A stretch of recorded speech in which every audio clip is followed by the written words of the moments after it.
Hello everyone, this is C K Mishra and you are watching our classes.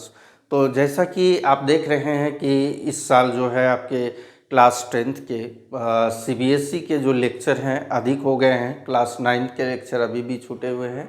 आशा करता हूं कि जैसे ही सीबीएसई, चूँकि सीबीएसई बोर्ड नज़दीक है और लगभग फरवरी या मार्च में आप सभी का एग्ज़ाम हो जाता है, तो इस बात को ध्यान में रखते हुए सबसे पहले हम लोग सीबीएसई क्लास 10th के हर एक चैप्टर को कंप्लीट कर लेंगे। और चूँकि ये चैप्टर जो है आपका क्लास 10th का बायोलॉजी का बहुत ही इंटरेस्टिंग और इम्पॉर्टेंट चैप्टर है। चूँकि बहुत सारे बच्चों का कहना है कि सर ये जो चैप्टर है काफ़ी कॉम्प्लेक्स है, क्योंकि इसमें बहुत सारे वर्ड समझ में नहीं आते। भाई ये तो हमारे बॉडी से रिलेटेड ही चैप्टर है ना, हमारे शरीर से रिलेटेड है, तो बहुत सारी चीज़ों को अपने शरीर के विषय में हम लोग जानते नहीं हैं, क्योंकि हर एक चीज़ जो है कॉम्प्लेक्स होता है जब आप फर्स्ट टाइम उसको स्टडी करते हो। यदि आप मैथमेटिक्स में जाते हो तो 2 को पहचानना, 3 को पहचानना, that is a complex thing for a child. But धीरे धीरे क्या होता है ना, वो उससे परिचित हो जाता है। तो इस प्रकार हम लोग इस चैप्टर को ऐसे कंप्लीट करेंगे कि आपका हर एक टॉपिक, माने कोई भी एग्ज़ाम में क्वेश्चन पूछा जाए उसका आप इजीली आंसर दे सको। इसके लिए ज़रूरी क्या है कि सारे कंसेप्ट को क्लियर कर लेना, रट्टा नहीं मारना है। आप लोगों को कहीं भी जो है यहाँ पर रटना नहीं है चैप्टर को। तो आइए इस चैप्टर को हम लोग आरंभ करते हैं। तो आज हम लोग क्लास 10th के चैप्टर बायोलॉजी का है कंट्रोल एंड कोऑर्डिनेशन, जिसका हिंदी है नियंत्रण एवं समन्वय। सबसे पहले टॉपिक की ओर हम लोग ध्यान दे लें कि टॉपिक हमारा कौन कौन सा है। पहला हम लोगों को नर्व सेल्स के बारे में पढ़ना है, न्यूरॉन्स। अभी सारी चीज़ें क्लियर हो जाएगी। यहाँ पर वर्ड्स देखकर लग रहा है काफ़ी कन्फ्यूजन होगा आपके दिमाग में। इसके अलावा रिफ्लेक्स एक्शन के अलावा हम लोग वॉलंटरी इनवॉलंटरी एक्शन को भी पढ़ने वाले हैं। ह्यूमन ब्रेन, चूँकि ये हमारा जो है बॉस है, बॉडी का बॉस है ना, पूरा बॉडी का जो फंक्शन है वो हमारा ह्यूमन ब्रेन पर डिपेंड करता है। हार्मोन्स इन एनिमल, हार्मोन का क्या फंक्शन है, कौन कौन से हार्मोन है। एनिमल्स मतलब हम ह्यूमन बींग्स के बारे में पढ़ना है। हार्मोन्स इन प्लांट्स पढ़ना है। ट्रॉपिक एंड नेस्टिक मूवमेंट पढ़ना है। तो चलिए इस चैप्टर में इस सारे टॉपिक को क्लियर करेंगे वन बाय वन। तो सबसे पहले हमारे सामने कुछ वर्ड आता है, उन 3 वर्ड्स को हम लोग क्लियर कर ले। अब देखिए स्टिमुलाई की जहाँ तक बात हो रही है, स्टिमुलाई या स्टिमुलस, स्टिमुलस का प्लूरल फॉर्म होता है स्टिमुलाई। स्टिमुलाई क्या होती है कि हमारे वातावरण में, हमारे इन्वायरमेंट में कुछ ना कुछ चेंजेस प्रतिदिन होता है और उस चेंजेस के प्रति हम लोगों को रिस्पॉन्स करना होता है। तो स्टिमुलाई क्या है, तो ये लिखेंगे द चेंजेज इन इन्वायरमेंट, ठीक है, वातावरण में जो चेंजेज होता है, टू विच एन ऑर्गेनिज्म, वो ऑर्गेनिज्म कोई भी हो सकता है, ऑर्गेनिज्म रिस्पॉन्स। ठीक है, हम लोग एक एक चीज़ को कि यहाँ पर क्लियर करेंगे एग्जाम्पल के साथ।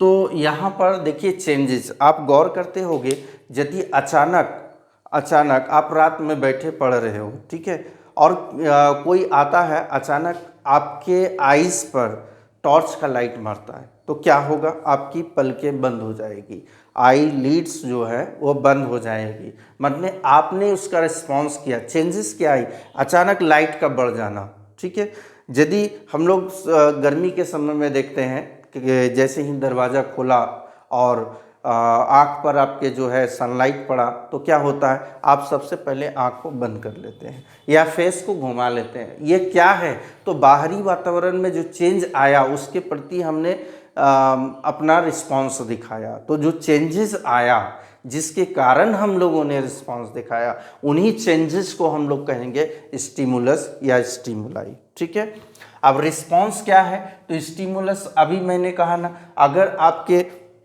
स्किन पर कोई चींटी ने काट लिया, किसी चींटी ने काट लिया, तो आप क्या करोगे, तुरंत उस स्किन वाले पार्ट, मतलब यदि आपके हैंड में, आपके हाथ में कोई गर्म चीज़ सट जाती है या चींटी ने काट लिया, तो तुरंत रिस्पॉन्स क्या करोगे, उस जगह से हाथ को खींच लोगे, तो वो हो गया रिस्पॉन्स। ये रिस्पॉन्स क्या है? तो एक तरह का हम लोग कह सकते हैं कि ये हमारा एक्टिविटी है या रिएक्शन होता है। तो किसका रिएक्शन है? तो रिएक्शन ऑफ ऑर्गेनिज्म फॉर या अगेंस्ट द स्टिमुलस। ठीक है, क्लियर हो गया। यहाँ भी हम लोग एग्जाम्पल इसको समझेंगे।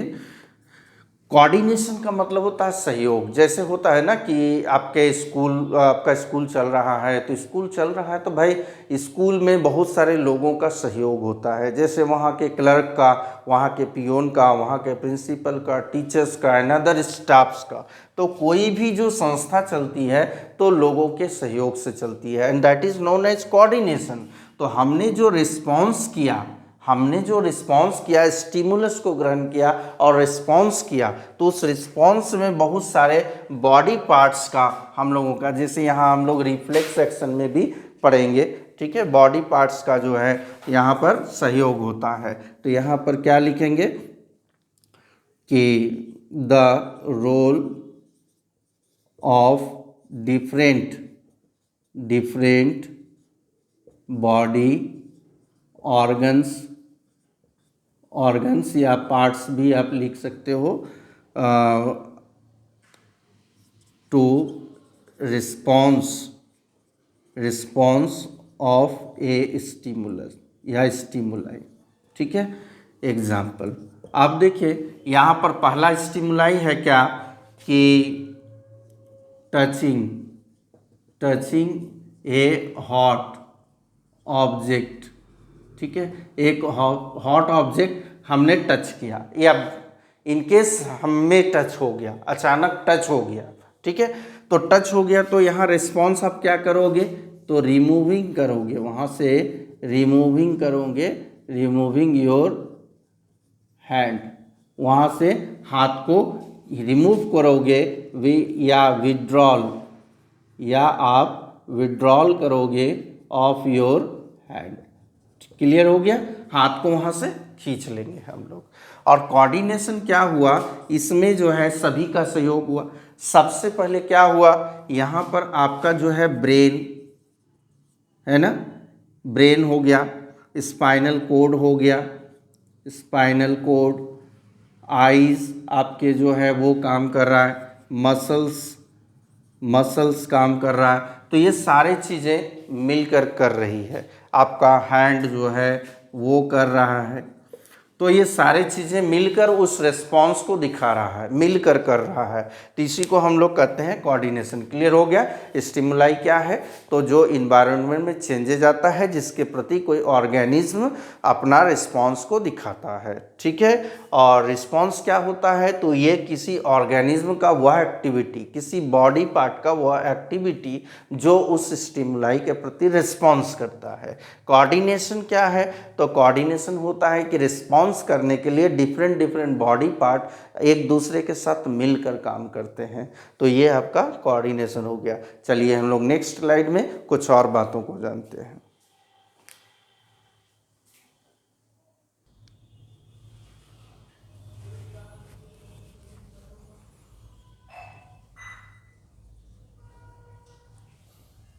चलिए इस स्लाइड में हम लोग देखेंगे कि नर्वस सिस्टम यानी कोऑर्डिनेशन जो हमने अभी देखा, तो कोऑर्डिनेशन के तहत क्या क्या चीज़ें होती है। तो सबसे पहले देखिए, कोऑर्डिनेशन में हम लोग पढ़ेंगे दो सिस्टम के बारे में। एक हमारा नर्वस सिस्टम है, ठीक है, और दूसरा जो है वो इंडोक्राइन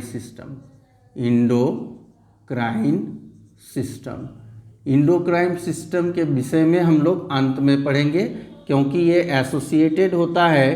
किससे इसका रिलेशन होता है? एसोसिएटेड विथ हार्मोन्स के विषय में हम लोग बाद में पढ़ लेंगे। तो हम लोग को पहले क्लियर कौन सा करना है? तो नर्वस सिस्टम को क्लियर करना है कि नर्वस सिस्टम किस प्रकार काम करता है। अब ये नर्वस सिस्टम जो है वो दो कैटेगरी में बढ़ गया। दो कैटेगरी में काम करता है। वो कौन कौन से है? तो पहला है हमारा central nervous system, central nervous system जिसको आप CNS याद रखेंगे, सेंट्रल नर्वस सिस्टम। दूसरा जो है हमारा नर्वस सिस्टम है पेरीफेरल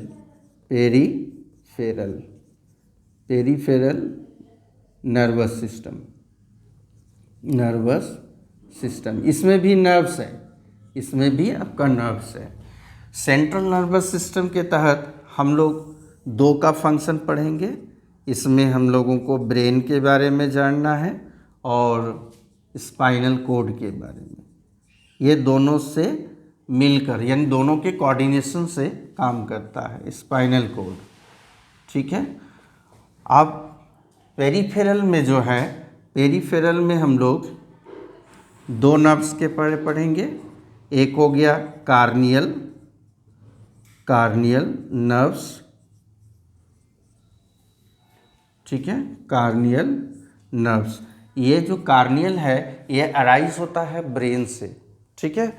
और दूसरा जो है हमारा स्पाइनल नर्व्स।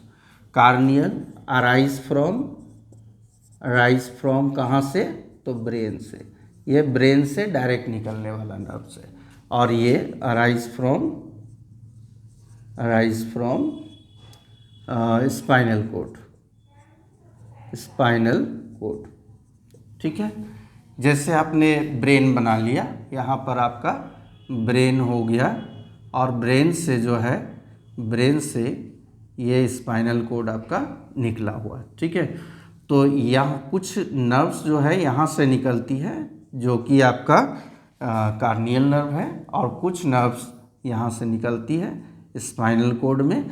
और इस चीज़ को ध्यान रखेंगे कि स्पाइनल कोड जो है, स्पाइनल कोड उसको हम लोग बैकबोन नहीं कर सकते हैं, मतलब वो बैकबोन नहीं है। पीछे वाला जो बैकबोन देख रहे हैं वो स्पाइनल कोड नहीं है, तो वो डिफरेंट अलग अलग चीज़ें हैं। चलिए नेक्स्ट हम लोग आगे देखते हैं। सबसे पहले हम लोगों को नर्वस सिस्टम को क्लियर करना है। इस टॉपिक को अभी हम लोगों को नहीं लेना है, एक एक करके स्टेप बाय स्टेप हम लोग क्लियर करेंगे। तो पहले हमारा नर्वस सिस्टम में सेंट्रल नर्वस सिस्टम को क्लियर कर लेते हैं।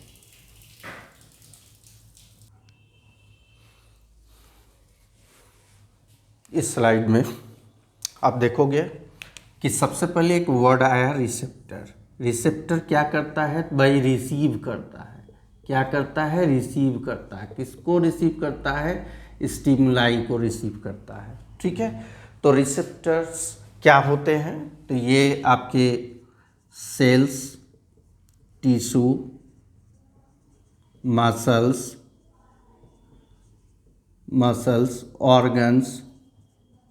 ऑर्गन्स हो सकते हैं, ठीक है। Organs, cell, tissue, muscle, organs जो है, मतलब जैसे आपके सेंस ऑर्गन है। अब ये सेंस ऑर्गन की हम लोग बात करेंगे तो ये क्या करते हैं? रिसीव करते हैं स्टिमुलाई को, विच रिसीव स्टिमुलाई, इसीलिए मैंने क्लियर कर दिया था पहले ही, ठीक है। जो वातावरण में चेंजेस होता है, जो परिवर्तन होता है, जिसके प्रति हम लोगों को रिएक्शन दिखानी होती है, उसको रिसीव करने वाले जो स्पेशल सेल हो, टिश्यू हो, मसल हो, ऑर्गन हो, उन्हें हम लोग कहते हैं रिसेप्टर। यहाँ कुछ लिस्ट है आपके 6 रिसेप्टर्स के, और हम लोग इसके फंक्शन को और जानेंगे कि ये कहाँ पर लोकेट करता है, कहाँ पर होता है। सबसे पहले हमारा फोटो रिसेप्टर। देखिए ये जो फोटो शब्द है, ये फोटो प्रकाश को दर्शाता है, ठीक है। फोटोसिंथेसिस हमने पढ़ा ना। तो लाइट जो जिन कणों से मिलकर बना होता है उसे हम लोग क्या कहते हैं? फोटोन्स। क्या बनते हैं? फोटोन्स। तो फोटोन्स शब्द इससे ही ये फोटो निकला है। और चूंकि रिसेप्टर्स क्या है, तो receptor cell, tissue, muscle, organ है जो रिसीव करेगा। तो कहाँ कहाँ होता है सबसे पहले ये लिख ले हम लोग। तो फोटो रिसेप्टर चूँकि लाइट वाला होता है तो स्वाभाविक है हमारे आइज़ में ही होगा, ठीक है। ऑल्फैक्टरी, याद कीजिए केमिस्ट्री का एक चैप्टर हम लोगों ने पढ़ा था कि कुछ इंडिकेटर्स ऐसे होते हैं जो अपना स्मेल चेंज कर देते हैं, अपना स्मेल चेंज करके, और वो बताते हैं कि उसमें किस प्रकार का परिवर्तन आया। ठीक है, तो ऑल्फैक्टरी मतलब स्मेल, और स्मेल जो है हम लोग नोज़ से लेते हैं, तो स्वाभाविक है ये कहाँ होगा, हमारे नोज़ पर होगा। गस्टैटरी ये जो है ये स्वाद से रिलेटेड होता है, ये स्वाद से। ठीक है, ये जैसे गंध या सुगंध से है, गंध या सुगंध से रिलेटेड है, तो ये स्वाद से है। तो स्वाद जो है गस्टेटरी, देख रहे हैं टेटरी, कहीं ना कहीं टेस्ट आप लोगों को सुनाई पड़ रहा होगा, तो गस्टेटरी जो है वो हमारे टंग में होता है। ये सारे सेंस ऑर्गन का नाम हो रहा है। फोनो, फोनो का मतलब क्या हुआ, अब भाई याद कैसे रखा जाए, तो देखिए टेलीफोन हो, मोबाइल फ़ोन हो, फ़ोन का यूज़ हम लोग करते हैं, तो कहाँ से करते हैं, हम लोग करते हैं कान से, ईयर से, इसका संबंध जो है हमारे कान से होता है। फ़ोन याद रखेंगे, तो ये कहाँ होगा, ये होगा हमारे ईयर में। ठीक है, ईयर्स में। थर्मोसेटिंग पढ़ा है कहीं, है ना, तो या थर्मल पावर पढ़ा होगा, तो थर्मल या थर्मो ये शब्द किससे रिलेटेड होता है, ये होता है हीट या कोल्ड से रिलेटेड। तो हीट या कोल्ड को हम लोग कहाँ से महसूस करते हैं, तो हमारे स्किन से महसूस हम लोग करते हैं, त्वचा से। फिर हमारा नोसाइसेप्टस जो है वो पेन से रिलेटेड है, दर्द से रिलेटेड है ना। किसी ने आपको चींटी काट लिया, तो चींटी काट लिया तो कहाँ रियलाइज़ करेंगे आप, स्किन में करेंगे, क्योंकि इसीलिए स्किन का दो काम दिया, एक तो माने ठंडा या गर्म को पता लगाना, महसूस करना, और दूसरा पेन को महसूस करना। ये हो गया आपके सेंस ऑर्गन। अब है स्टिमुलाई, तो ये स्टिमुलाई मतलब किसके प्रति ये जो है मैंने कहा ना फोटो रिसेप्टर, तो फोटो रिसेप्टर कहाँ लोकेट करता है, आइज़ में। तो सबका अपना अपना जगह है कि कौन कहाँ लोकेट कर रहा है, कहाँ रहता है, कहाँ पाया जाता है। अब स्टिमुलाई की जैसे हम लोग बात करेंगे, तो आइज़ लाइट के प्रति रिस्पॉन्स करता है ना। अचानक आपके आंखों में लाइट आई, तो आप किसके प्रति रिस्पॉन्स कर रहे हैं, तो लाइट के प्रति कर रहे हैं, आंखें बंद हो रही है लाइट के प्रति। नोज जो है वो स्मेल के प्रति, है ना, नोज का काम ही है। टंग जो है वो टेस्ट के प्रति, स्वाद के प्रति।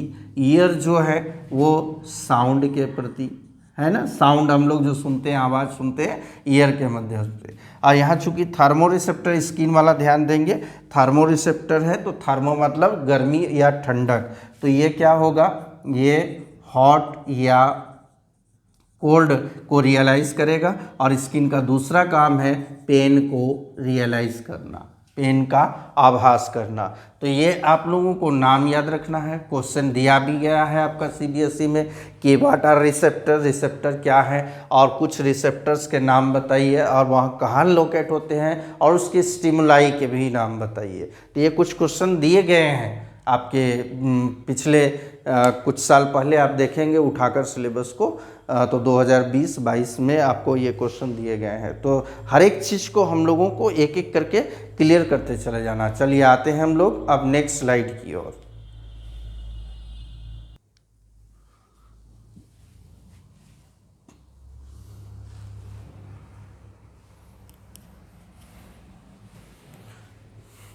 इस स्लाइड में आप देखेंगे सबसे पहले हम लोग एक वर्ड जो है, जिस तरह हमने रिसेप्टर्स को पढ़ा था उसी तरह हम लोग क्या करेंगे, इफेक्टर्स को पढ़ेंगे। तो इफेक्टर्स क्या है, ये भी एक मसल है, टिश्यू है, ग्लैंड है ना।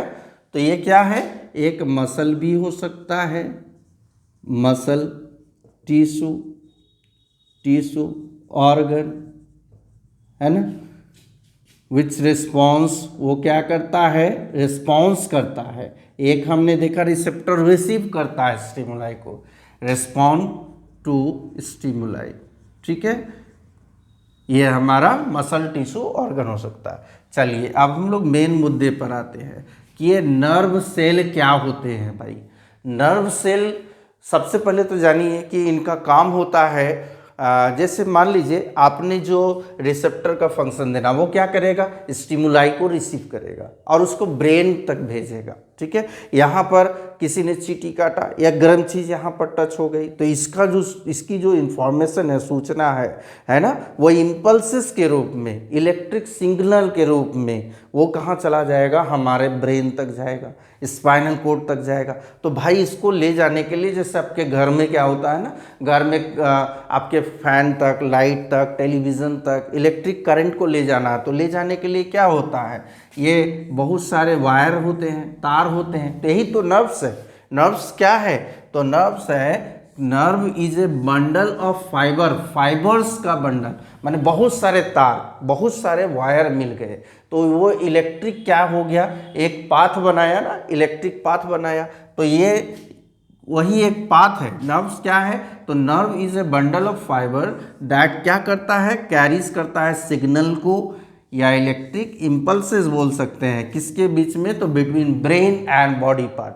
कभी वो ब्रेन से बॉडी तक लाता है, डिफरेंट पार्ट तक। जैसे रिसेप्टर क्या करेगा, स्टिमुलाई को रिसीव करेगा, ब्रेन को भेज देगा, ब्रेन उसको देखेगा तो उस पर विचार करेगा, भाई गर्म चीज़ है आपकी स्किन पर टच हो गई, तुरंत हाथ को आदेश देगा कि हटा लीजिए, वो देगा ना, तो वहाँ रिसेप्टर काम करने लगेगा। वो मसल्स जो है या वो टिश्यू होगा या ऑर्गन होगा, वो स्टिमुलाई के प्रति अपना रिस्पॉन्स दिखाएगा, रिएक्शन दिखाएगा, है ना। तो ये इंफॉर्मेशन आना और जाना, ब्रेन से बॉडी पार्ट तक आना और बॉडी पार्ट से ब्रेन तक जाना, तो इसको कैरी करने का काम कौन करता है, ये नर्व्स काम करता है। इसीलिए लिखा कि other body parts to enable, ताकि हम लोग सेंस कर सके। यानी हमने जो सुगंध लिया, भाई रोज का सुगंध है, कैसे पता चलेगा, उसकी तो इन्फॉर्मेशन ब्रेन में है ना। हम नाक का काम क्या था, नाक में जो रिसेप्टर था उसने उसको रिसीव किया, रिसीव करके इम्पल्स के रूप में उसको ब्रेन को भेज दिया। ब्रेन में उसकी इन्फॉर्मेशन पूरा जमा है कि वो किस चीज़ का स्मेल है, पता चला ब्रेन को रोज का है ना, रोज का है, तो हाथ के आदेश क्या देता है कि जाओ उसको तोड़ लो, तो रिस्पॉन्स हुआ ना।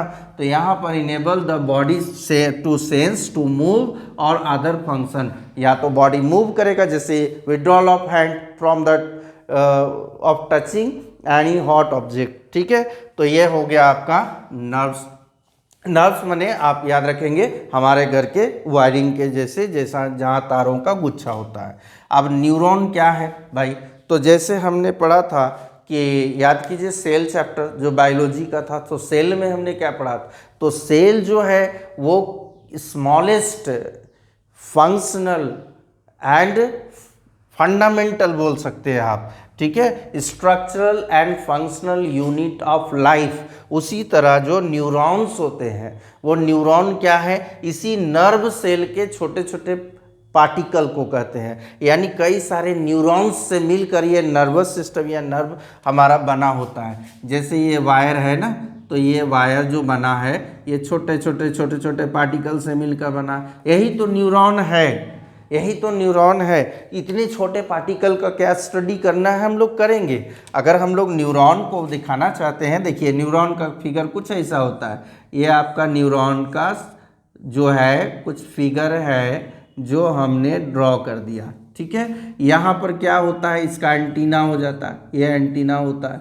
ये क्या करेगा भाई, ये इम्पल्सेस को, ये जो इन्फॉर्मेशन को, ये जो स्टिमुलाई को वो रिसीव करेगा, ठीक है। यहाँ पर चूंकि ये सेल है तो न्यूक्लियस का तो होना ज़रूरी है। अब ये जो है एक्सोन है, सबसे पहले ये क्या करता है, यहाँ पर कोई स्टिमुलाई जो है, स्टिमुलाई यहाँ पर देखा, इसको रिसीव कर लिया, रिसीव किया, किस फॉर्म में रिसीव किया, तो इलेक्ट्रिक इम्पल्सेस के रूप में, सिग्नल के रूप में रिसीव किया और उसको भेज दिया सेल बॉडी में। सेल बॉडी से फिर वो जाएगा किसके, एक्सोन के थ्रू, एक्सोन के थ्रू वो जाएगा दूसरे न्यूरॉन में, एक न्यूरॉन से दूसरे में, दूसरे से तीसरे में, तीसरे से चौथे में, ऐसे जाते जाते जाते कहाँ चला गया, हमारा ब्रेन में चला गया। कहाँ से गया, तो बॉडी पार्ट से, कहाँ से गया, बॉडी पार्ट से वो ब्रेन तक इंफॉर्मेशन चला गया। कौन कैरी किया, तो नर्व्स कैरी किया। नर्व्स किससे बना है, न्यूरॉन से बना है। न्यूरॉन क्या है, तो न्यूरॉन जो है उसका functional and structural unit of nerve है। और ऐसा मान लीजिए कि हमारे बॉडी में जो सेल है, सेल को हम लोग स्मॉलेस्ट माने हैं ना, सबसे स्मॉलेस्ट माने हैं कि functional and structural unit of life है हमारा। जैसे सेल का कंपैरिजन ईंट से किया गया था, तो न्यूरॉन सबसे लंबी सेल होती है हमारे बॉडी में। न्यूरॉन पहला तो ये structural and functional unit of nerve है, दूसरा it is the longest cell in the body, and तीसरा क्या है ये तो पढ़ा ही है, एक मैसेज को, इम्पल्सेस को, इलेक्ट्रिक सिग्नल्स को कैरी करता है डिफरेंट बॉडी पार्ट्स से और ब्रेन तक, ब्रेन से डिफरेंट बॉडी पार्ट तक। तो चलिए ये टॉपिक जो है हमारा क्लियर हो गया। अब पूरे न्यूरॉन के स्ट्रक्चर को और साथ में उसके जो भी पार्ट हैं, जैसे ये हमारा डेंड्राइट, ये जो एंटीना निकला हुआ है ना, ये डेंड्राइट्स है। तो डेंड्राइट का फंक्शन देखेंगे हम लोग, सेल बॉडी का फंक्शन देखेंगे, एक्सोन का फंक्शन देखेंगे, और इसके नीचे फिर एक रूट जैसा स्ट्रक्चर होता है। रूट में जिस प्रकार फाइबर निकला होता है ना, जिस प्रकार ऊपर में एंटीना है तो नीचे भी एंटीना इसका होगा। क्यों भाई? तो वहाँ से वो दूसरे न्यूरॉन में जंप करके जाएगा, वो इम्पल्स दूसरे में जाएगा। तो कैसे जाएगा वो हम लोग देखेंगे। इसके अलावा साइनेप्स के बारे में पढ़ेंगे। तो आइए हम लोग नेक्स्ट स्लाइड की ओर बढ़ते हैं।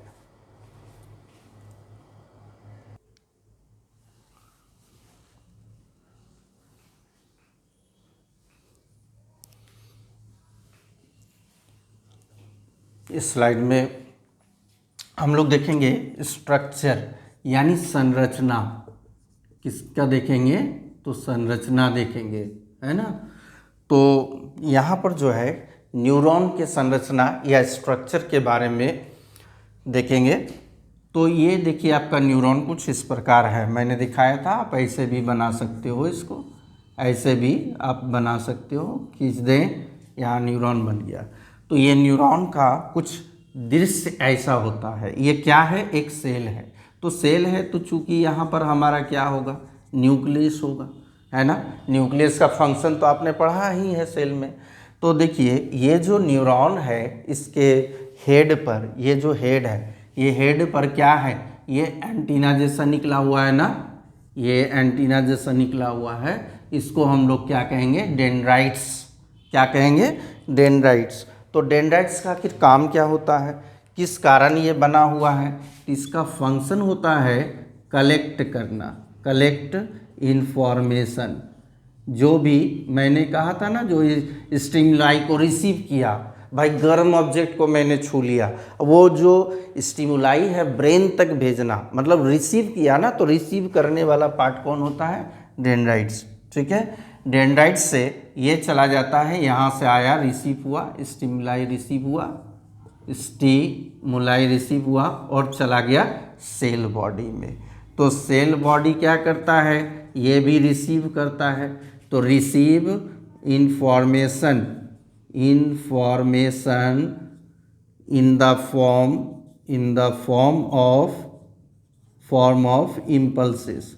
ये इम्पल्सेस के फॉर्म में इंफॉर्मेशन को रिसीव करता है। ठीक है, उसके बाद ये जो इम्पल्सेस है, यहाँ से ये ट्रैवल करता है, ये एक्सोन से जाता है। किधर जाता है भाई?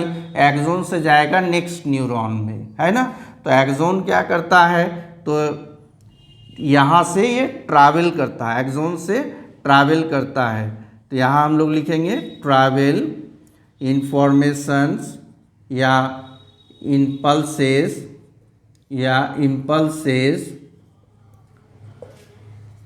Through axon. एक्सोन से होकर ट्रैवल करता। अब ये इंफॉर्मेशन कहीं लीक आउट नहीं हो जाए, ये एक्सोन से कहीं मान लीजिए कोई छोटा सा छिद्र हो तो लीक आउट हो जाएगा। इसके लिए कवर चढ़ा रहता है, जिसको हम लोग कहते हैं माइलिन शीथ। ये जो कवर देख रहे हैं, ये जो कवर है, इसको कहते हैं हम लोग माइलिन शीथ। ये क्या करता है? तो प्रिवेंट करता है, प्रिवेंट द लीकिंग आउट या leakage of impulses from axon. Axon से इम्पल्सेस लीक ना हो, इस चीज़ का ध्यान रखता है और वो लीकेज को रोकता है। एट लास्ट पॉइंट जो ये रूट वाला सिस्टम देख रहे हैं, रूट के जैसा ग्रो कर गया, इसका नाम है नर्व एंडिंग। ठीक है, तो नर्व एंडिंग का क्या काम है भाई? तो नर्व एंडिंग क्या करता है ना, ये ट्रांसफर करता है दूसरे एक न्यूरॉन से दूसरे न्यूरॉन में, ये क्या करता है, ट्रांसफर कर देता है, ठीक है, इलेक्ट्रिक इम्पल्सेस को, इलेक्ट्रिक इम्पल्सेस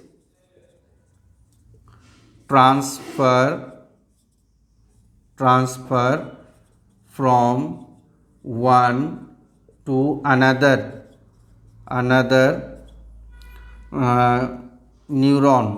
न्यूरॉन ये एक एक चीज़ को हम लोग क्लियर करेंगे। And causes to release some chemicals. भाई केमिकल कहाँ से आ गया, केमिकल्स क्यों रिलीज करेगा, तो चलिए यहाँ पर हम लोग एक देखते हैं कि ये जो देख रहे हैं गैप मतलब क्या है, ये न्यूरॉन का, पहला न्यूरॉन का जो हमारा नर्व एंडिंग है और दूसरे न्यूरॉन का जो हमारा डेंड्राइट है, इसके बीच में एक गैप है, माइक्रोस्कोपिक गैप होता है, बहुत ही छोटा होता है, माइक्रोस्कोप से देखा जा सकता है। तो इसको हम लोग कहते हैं साइनेप्स। क्या कहेंगे, साइनप्स, ठीक है। ये क्या है, माइक्रोस्कोपिक गैप होता है। इस गैप से जैसे यहाँ तक हमारा, चलिए यहाँ पर जो है इम्पल्सेस रिसीव हुआ, सेल बॉडी में गया, एक्सोन से होकर जा रहा है, ये नर्व एंडिंग में पहुँच गया। तो नर्व एंडिंग से दूसरे वाले न्यूरॉन के डेंड्राइट तक कैसे जाएगा, उस गैप हो गया ना, जैसे ये वायर है और यहाँ पर गैप हो गया, मतलब यहाँ कट हो गया, तो करंट क्या आगे फ्लो होगा, इलेक्ट्रिक करंट क्या आगे फ्लो होगा, नहीं होगा। तो इस गैप को किसी न किसी चीज़ से भरा जाए, भरेगा तब इलेक्ट्रिक इम्पल्सेस आगे हम लोगों का चला जाएगा। इसको हम लोग साइनेप्स के तहत पढ़ेंगे। तो ये आपका जो है वीडियो लेक्चर 1 में इतने सारे टॉपिक क्लियर हुए। तो नेक्स्ट टॉपिक हम लोग अगले वीडियो में देखेंगे।